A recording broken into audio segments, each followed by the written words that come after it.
आमने सामने हुए सीएम मान और राज्यपाल। पंजाब में राज्यपाल बनवारी लाल पुरोहित और मुख्यमंत्री भगवंत मान के बीच एक बार फिर विधानसभा सत्र को लेकर तकरार होती दिख रही है।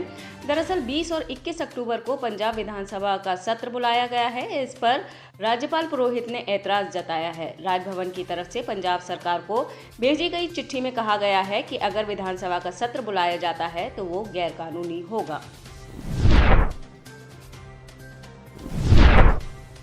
सपा अध्यक्ष अखिलेश यादव का बीजेपी पर तंज। समाजवादी पार्टी के मुखिया अखिलेश यादव ने इजरायल और हमास मामले पर बीजेपी पर तंज कसा है। सपा मुखिया अखिलेश यादव ने कहा कि भारत की जनता और उत्तर प्रदेश की जनता इस बार भाजपा का सफाया करने जा रही है। आज देश में महंगाई की बात नहीं हो रही है, बस आज तो इजरायल का झंडा लगा दो, उसी को दिखाकर जनता को ठगा जा रहा है। अखिलेश यादव ने इजरायल फिलिस्तीन लड़ाई पर कहा कि हम किसी भी लड़ाई के खिलाफ हैं। अगर किसी की जान जाती है हम उसके विरोध में हैं। हम किसी भी आतंकवादी के खिलाफ हैं। हम किसी भी आतंकवाद को कभी समर्थन नहीं देते।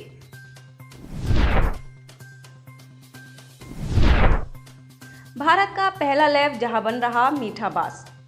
तिलका मांझी भागलपुर विश्वविद्यालय के अंतर्गत आने वाले तेज नारायण बनेली कॉलेज में देश का पहला बैम्बू टिश्यू कल्चर लैब है, जहां मीठे बांस के पौधे तैयार हो रहे हैं। बैम्बू मैन ऑफ बिहार एवं टिश्यू कल्चर लैब के नाम से मशहूर head professor doctor Ajay Chaudhary ने बताया कि यह भारत का पहला लैब है जिसमें इतने बड़े पैमाने पर मीठे बांस का उत्पादन किया जा रहा है। एक बार में लगभग 2 लाख पौधे तैयार किए जाते हैं।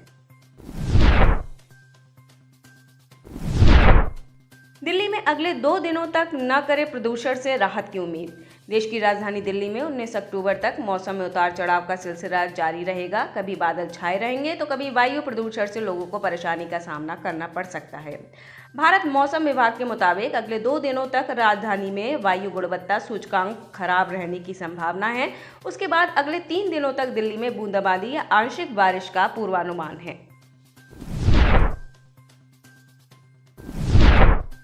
गुरुग्राम में चरमराई सफाई व्यवस्था। दिल्ली से सटे साइबर सिटी गुरुग्राम में अपनी मांगों को लेकर हड़ताल पर बैठ जाने के चलते जगह जगह कूड़े के ढेर लग गए हैं। नगर निगम कर्मचारी हड़ताल पर क्या बैठे, शहर कूड़ा ग्राम बन गया है। जगह जगह सड़क के किनारे कूड़े का ढेर नजर आ रहा है। कूड़े के ढेर में आवारा पशु भी मुंह करने पहुंच रहे हैं, जिनकी वजह से वाहन चालकों को काफ़ी परेशानियां झेलनी पड़ती हैं। आपको बता दें कि हड़ताल पर बैठे नगर निगम कर्मचारियों के समर्थन में अलग अलग यूनियन ने भी समर्थन दे दिया है।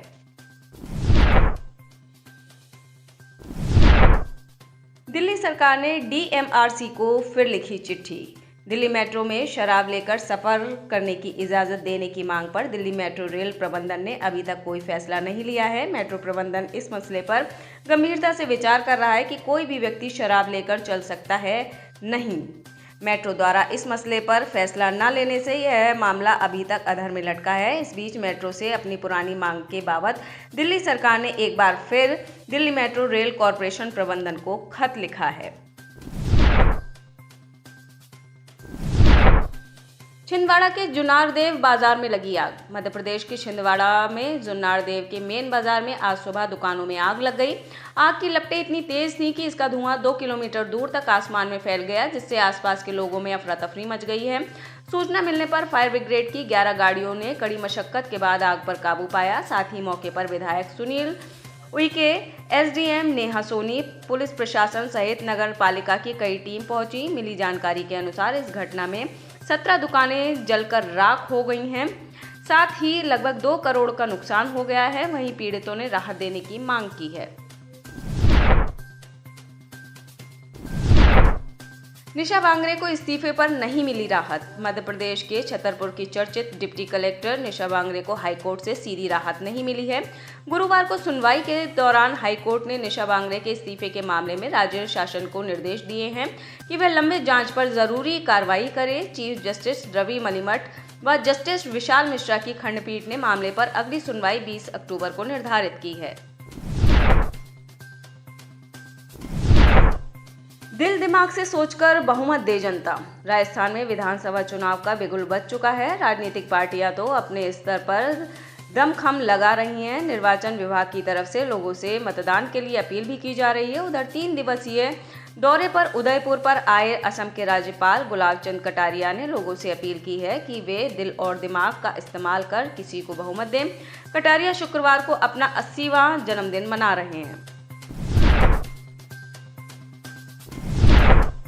सेना ने नाकाम किए पाकिस्तान के मंसूबे। भारतीय सेना ने पाकिस्तान की बड़ी साजिश को नाकाम किया है। पाकिस्तान की ओर से ड्रोन के जरिए मादक पदार्थों की तस्करी की जा रही थी।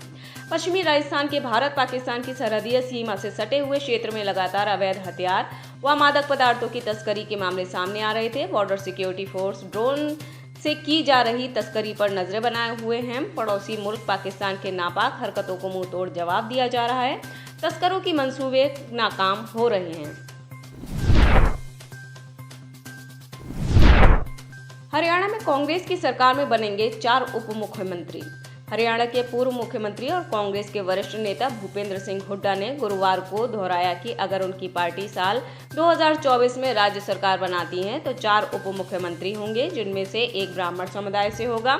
इससे पहले कांग्रेस महासचिव कुमारी शैलजा ने बीते बुधवार को हुड्डा के उस सुझाव को खारिज कर दिया था जिसमें कहा गया था कि कांग्रेस हरियाणा में 4 उप मुख्यमंत्री बना सकती है। उन्होंने कहा था कि 4 डिप्टी सीएम रखने की कोई बात नहीं है और इस बात पर जोर दिया कि पार्टी आला कमान को राज्य के 36 समुदाय में से सीएम का चयन करना चाहिए, क्योंकि पद किसी के लिए आरक्षित नहीं है।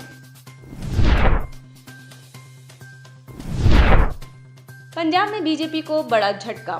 आगामी लोकसभा चुनाव से पहले पंजाब में बीजेपी को बड़ा झटका लगा है। पूर्व मंत्री राजकुमार वेरकर ने अब घर वापसी का ऐलान किया है। 2022 के विधानसभा चुनाव में हार का सामना करने के बाद हाथ का साथ छोड़ कमल को थामने वाले वेरका ने एक बार फिर घर वापसी की ठानी है। वो फिर से कांग्रेस में शामिल होने वाले हैं।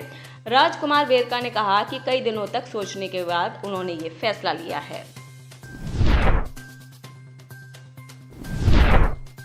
विवेकानंद पाटिल के खिलाफ ईडी की बड़ी कार्रवाई। प्रवर्तन निदेशालय ने गुरुवार को धनशोधन मामले में महाराष्ट्र के पूर्व विधायक विवेकानंद शंकर पाटिल, उनके परिवार और उनके नियंत्रण वाली एक सहकारी समिति की 150 करोड़ रुपए से अधिक मूल्य की संपत्तियां कुर्क कर ली हैं। यह मामला पनवेल स्थित सहकारी बैंक में 512 करोड़ रुपए से अधिक की कथित धोखाधड़ी से जुड़ा है। प्रवर्तन निदेशालय ने एक बयान में कहा कि धन शोधन निवारण अधिनियम के तहत एक आदेश जारी होने के बाद कुर्क की गई संपत्तियों में एक बंगला, एक आवासीय परिसर आदि शामिल हैं।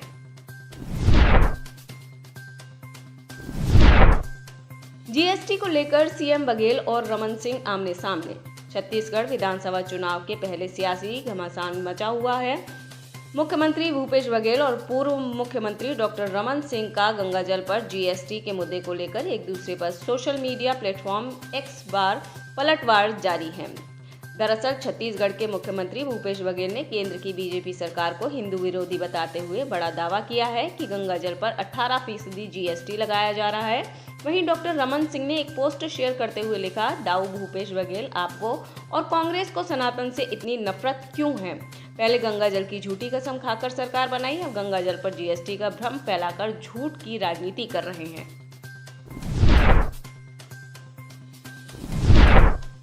झारखंड हाईकोर्ट से सीएम हेमंत सोरेन को बड़ा झटका। झारखंड के सीएम हेमंत सोरेन को झारखंड हाईकोर्ट से बड़ा झटका लगा है।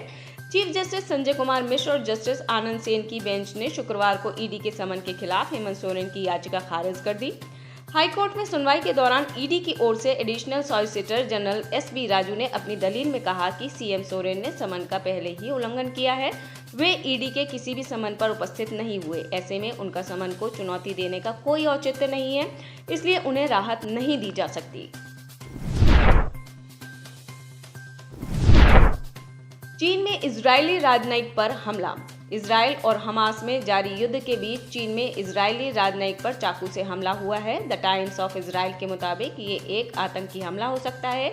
इजरायली विदेश मंत्रालय ने हमले की पुष्टि की है। मंत्रालय की ओर से बताया गया कि राजनयिक का अस्पताल में इलाज चल रहा है, जहां उनकी हालत स्थिर बताई जा रही है। ये घटना तब घटी है जब इजराइल हमास के बीच पिछले 7 दिनों से युद्ध चल रहा है। इजराइल ने दुनिया भर में यहूदी और इजरायलियों के अलर्ट रहने को कहा है। इजराइल पर मिसाइलें दाग रहा हिजबुल्लाह। पिछले 7 दिनों से मिडिल ईस्ट के कई इलाके वॉर जोन में हैं। फिलहाल जॉर्डन, लेबनान, इराक और इजराइल फिलिस्तीन के इलाके में कब क्या होगा इसका अंदाज़ा लगा पाना मुश्किल है। इजराइल की सेना लगातार एयर स्ट्राइक कर रही है, हालांकि इजराइल पर भी हमले रुक नहीं रहे हैं। हमास के बाद अब आतंकी संगठन हिजबुल्लाह रॉकेट दाग रहा है। लेबनान बॉर्डर पर हिजबुल्लाह की सेना बारूद बरसा रही है तो इजराइल भी पलटवार कर रहा है।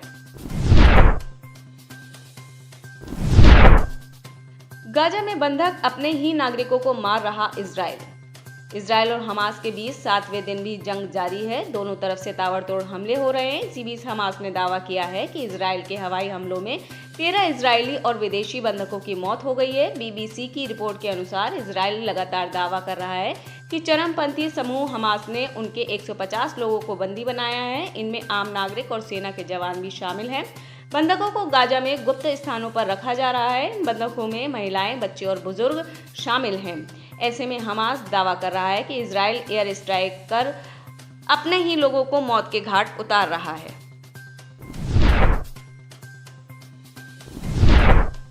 इजरायली सैनिकों ने 250 बंधकों को छुड़ाया। पिछले शनिवार को हुए हमले के बाद इजराइल लगातार गाजा में हमास के ठिकानों को निशाना बना रहा है। इजराइल के प्रधानमंत्री बेंजामिन नेतन्याहू पहले ही साफ कर चुके हैं कि इजरायली सेना हमास के आतंकियों को चुन चुनकर खत्म करेगी।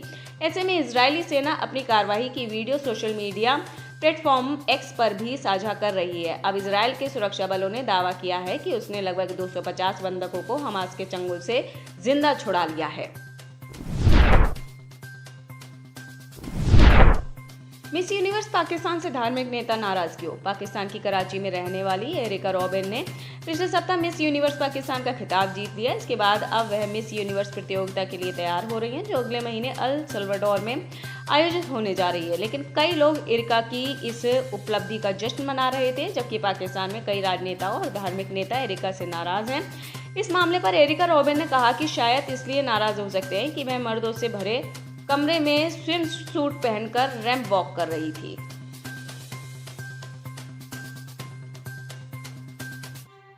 आप इस खबर के बारे में क्या सोचते हैं? हमें कमेंट सेक्शन में बताएं। साथ ही ब्रह्मास्त्र न्यूज को सब्सक्राइब और शेयर भी जरूर करें।